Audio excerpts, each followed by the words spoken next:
May those who hate you flee from before you. For from Zion shall go forth the Torah, and the word of the Lord out of Jerusalem. Blessed be he who in holiness gave the Torah to his people Israel. As we learn Shavuot Eve, the Torah that he gave to us was a ketubah, his wedding covenant to us and with us, a tremendous treasure which expects a response. The response is found on the inside cover of your siddur. The ark now reveals its treasure To our eyes and hearts. Inside, the scroll of Torah stands. It stands there with all its richness and wisdom. As we listen, voices speak, voices of our ancestors. Abraham, Isaac, and Jacob, Joseph, and Moses. O God, they bring us your instructions for us. Sarah, Rebecca, Rachel, and Leah, and Miriam. O God, they move us to respond to your promises to us. We are grateful for your words, the words of Torah. Hear, O Israel, the Lord says. We will hear your words that we may learn them, love them, live them. What does the Lord require of you? To fear him, love him, serve him, and walk in all his ways. All the Lord has said, we will do.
Mi shebarach avotenu, Abraham, Yitzchak, v'Yaakov. He who blessed our fathers, Abraham, Isaac, and Jacob. May he bless John. May he bless Benjamin. May he bless Abigail. May he bless Janice. And may he bless God, who have come up to honor God and the Torah. May the Holy One bless them and their families, and send blessing and prosperity on all the work of their hands. Baruch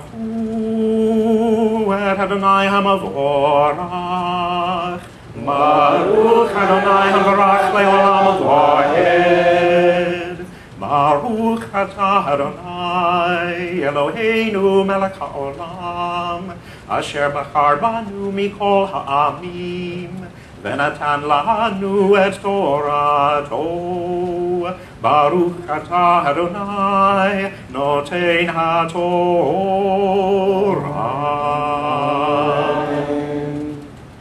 Bless the Lord who is blessed.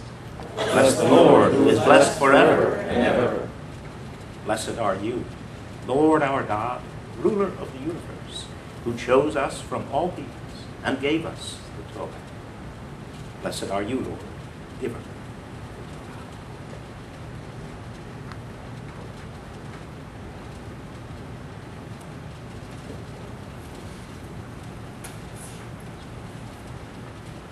V'adaber Adonai al Moshe le'mor, deber el Aharon, v'amarta elav, Ha'alotecha et hanerot el mul penei hamenorah ya'iru shivat hanerot vayas ken Aharon el mul penei hamenorah ha'ela neroteha ka'asher tzava Adonai et Moshe. You may be seated. And so the Lord spoke to Moses, saying, "Speak to Aaron and tell him, when you kindle the lights, the 7 lights are to focus their light toward the front of the menorah." And Aaron did just that.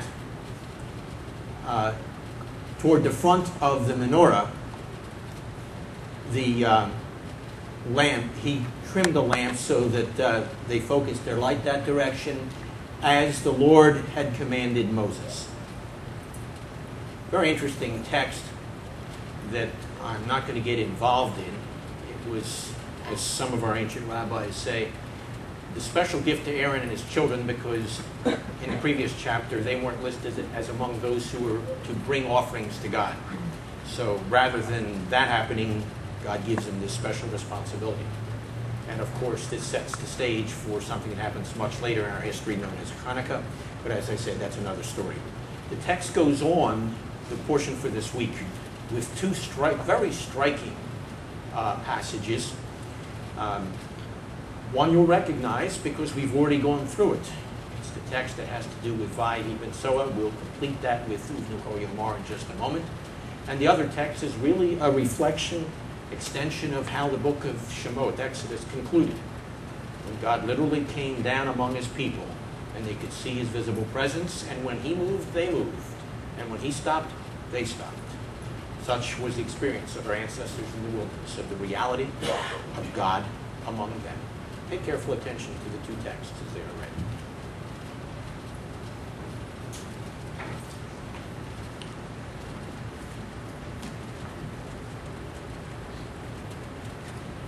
I shall read Numbers 15 to 23. On the day of the tabernacle was raised, the cloud covered it, and that evening the cloud changed to the appearance of fire, and stayed that way throughout the night. It was always so, the daytime the cloud changing to the appearance of fire at night. When the cloud lifted, the people of Israel moved on to wherever it stopped and camped there. In this way they journeyed at the command of the Lord and stopped where he told them to. Then remained there as long as the cloud stayed. If it stayed a long time, then they stayed a long time. But if it stayed only a few days, then they remained only a few days. For so the Lord had instructed them. Sometimes the fire cloud stayed only during the night and moved on the next day. But day or night, when it moved, the people broke camp and followed. If the cloud stayed above the tabernacle 2 days, a month, or a year, that is how long the people of Israel stayed. But as soon as it moved, they moved. So it was that they camped or traveled at the commandment of the Lord. And whatever the Lord told Moses they should do, they did.